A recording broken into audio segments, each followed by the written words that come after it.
Hola, mi nombre es Pablo Galasso y les voy a presentar en una serie de vídeos los contenidos del tema 6, el tema sobre economía del medio ambiente.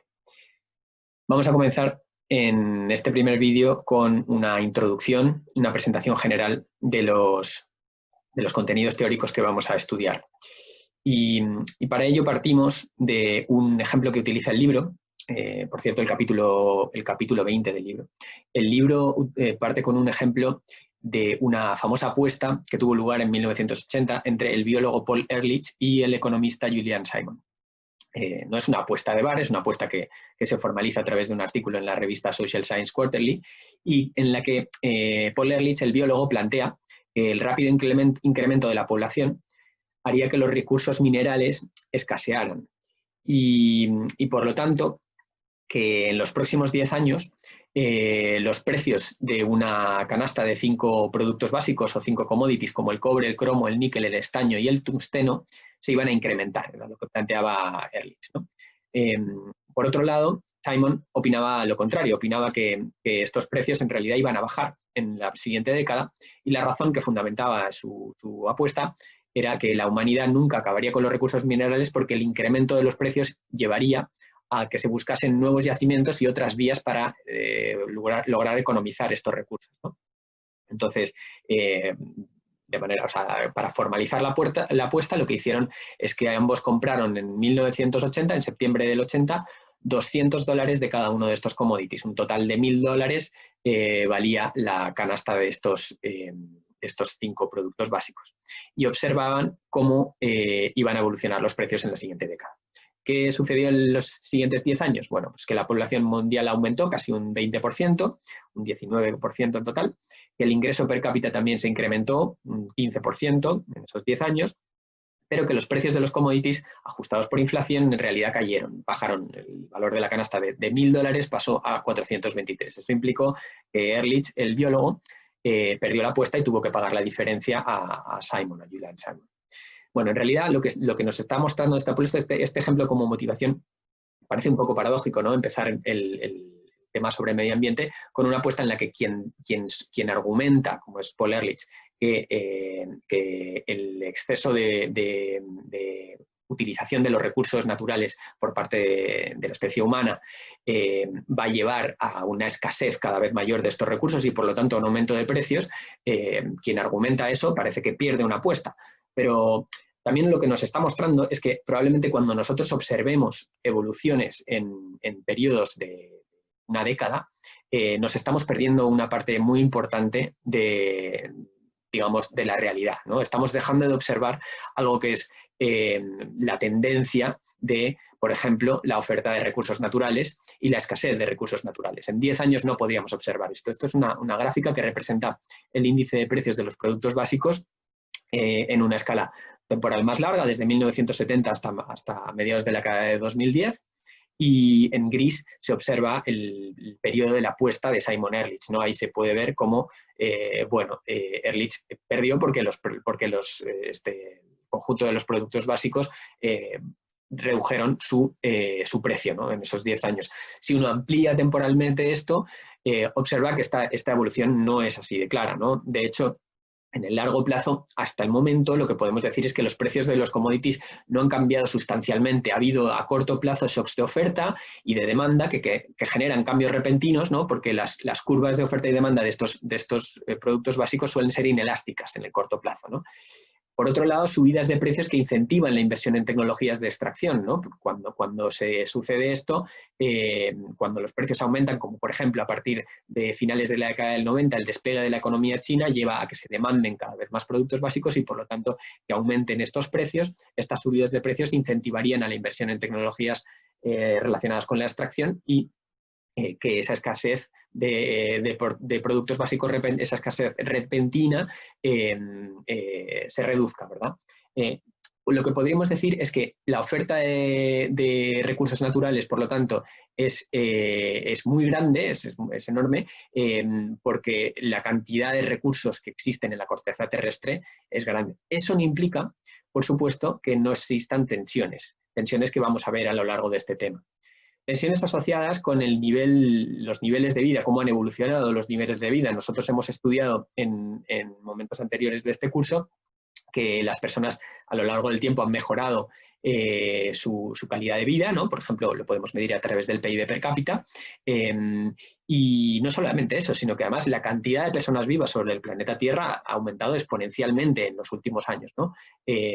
Como podemos ver en la gráfica de la izquierda. Pero a la vez hay que tener en cuenta que esta mejora ha sido posible gracias a que se ha hecho disponible una cantidad de recursos como el aire, el agua, el suelo, etc.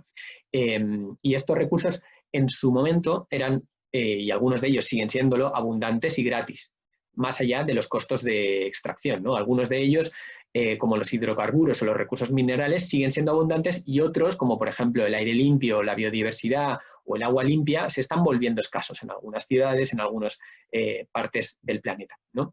Decíamos que esta evolución de la población y de los niveles de vida, que ha crecido exponencialmente, ¿no? En los últimos 200 años, no sucede sin ningún marco, sin ningunos límites, sino que sucede dentro de la biosfera, ¿no? Y por lo tanto toma de la biosfera tierra, materias primas, energía y agua y a la vez genera contaminación y desperdicios, como habíamos visto en el modelo de los temas iniciales, ¿no? Del tema primero del curso, donde veíamos la interacción entre diferentes actores sociales como las firmas o empresas, los hogares, las personas que interactúan a través de comercio de bienes y servicios, intercambio de fuerza laboral a cambio de salario, etc. Bien, este proceso de interacción sucede en el marco de una biosfera y el fuerte crecimiento que veíamos en la diapositiva con los gráficos, en la diapositiva anterior, este crecimiento, por lo tanto, sucede dentro de ese marco, lo que genera ciertas fricciones que vamos a estudiar en este tema, ¿no? Importantes fricciones. Una muestra del deterioro ambiental, es otro ejemplo con el que comienza el capítulo del libro, está relacionado con la fragilidad del medio ambiente en situaciones de presión del crecimiento de la actividad económica y que eso puede derivar en un colapso acelerado, o sea, una degeneración progresiva de determinados recursos ambientales puede llevar en un determinado punto a un colapso, ¿no? Como muestra es el ejemplo de la pesca de bacalao en los grandes bancos del Mar del Norte. Como se puede observar, la cantidad de bacalao capturado crece progresivamente a partir de la introducción de la industria y la mecanización en la industria pesquera. Esta cantidad de bacalao capturado aumenta exponencialmente y hasta un punto en el que supuestamente sucede un colapso del recurso ambiental, en este caso de los bancos pesqueros, que lleva a prácticamente la desaparición de esta industria, ¿no? Esto está asociado con algo que veremos en este tema, que son los procesos de retroalimentación positiva. El crecimiento económico supone un desafío para estos recursos naturales, ¿no? Podemos decir que la sobreproducción podría generar procesos de retroalimentación positivo en los cuales, una vez que se entra en ese proceso, independientemente de que digamos, la actividad humana se reduzca, se frene o incluso se deje de explotar ese recurso natural, ese proceso ya sigue su curso y no se puede detener, ¿no? O difícilmente se puede lograr detener. Una muestra de ejemplo es en el que vemos cómo la agricultura reduciría, la actividad agrícola reduce el área forestal y esto lleva a una reducción en las lluvias, ¿no? La deforestación reduciría las lluvias, lo cual a su vez provoca sequías, ¿no? Que incrementan la probabilidad de incendios y a su vez los incendios reducirían aún más el área forestal, lo cual implicaría esa reducción del área forestal, la reducción de lluvias, etc. Entonces, aunque cortáramos la actividad agrícola en un determinado momento, nos olvidamos y decimos, bueno, tenemos un problema de deforestación y demás, una vez que se ha entrado en este proceso de retroalimentación positiva, de alguna forma llevamos a una deterioro de los recursos naturales que el hombre no sería capaz de frenar, ¿no? Esto es algo que deberíamos tener en cuenta y que lo vamos a estudiar a lo largo de este curso.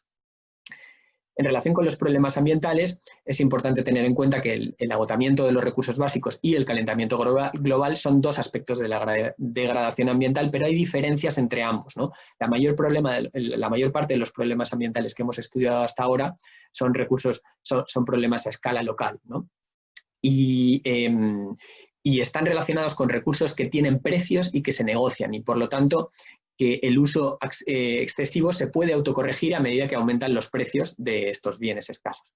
Sin embargo, los efectos ambientales negativos a escala global, como por ejemplo el calentamiento global, generalmente solo se pueden corregir a través de políticas coordinadas que son enormemente complejas, muy difíciles de lograr.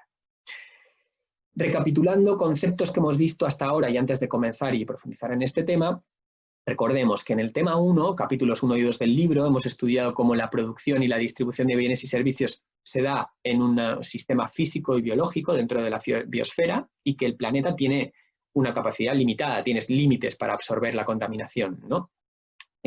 Lo veíamos con estos gráficos que mostrábamos anteriormente. Esto, por lo tanto, en el tema primero. En el tema segundo, capítulo 4 del libro, ¿no? El tema sobre teoría de juegos, acuérdense que estudiamos los casos de Anil y Bala, como los problemas ambientales a escala local surgen a partir de cuestiones como externalidades o equilibrios socialmente indeseables. Acuérdense de la utilización de un producto para eliminar las plagas y que este producto puede generar efectos externos negativos sobre otras tierras y demás, y cómo se llegaba a veces a equilibrios, estos juegos, como muestra del dilema del prisionero, llegaban a equilibrios que eran socialmente indeseables, ¿no? Veíamos también que contribuir a la calidad medioambiental es un ejemplo de bien público, ¿no? La calidad ambiental se puede considerar como un bien público, y veíamos también que cuando un número pequeño de individuos interactúa o las instituciones lo permiten, son adecuadas, entonces se puede llegar a acuerdos entre estos colectivos, por ejemplo, tierras comunales o sistemas de riego, o acuerdos que sean socialmente beneficiosos. Y en esta línea podríamos encontrar pautas para solucionar algunos de los problemas ambientales. Por último, otro ejemplo en el que tratábamos esto era el tema 5, el capítulo 12 del libro, donde veíamos derechos a contaminar o a disponer de recursos no contaminados. Veíamos el concepto de ausencia de mercados o de contratos incompletos como fuente de la explicación de algunos de los problemas ambientales.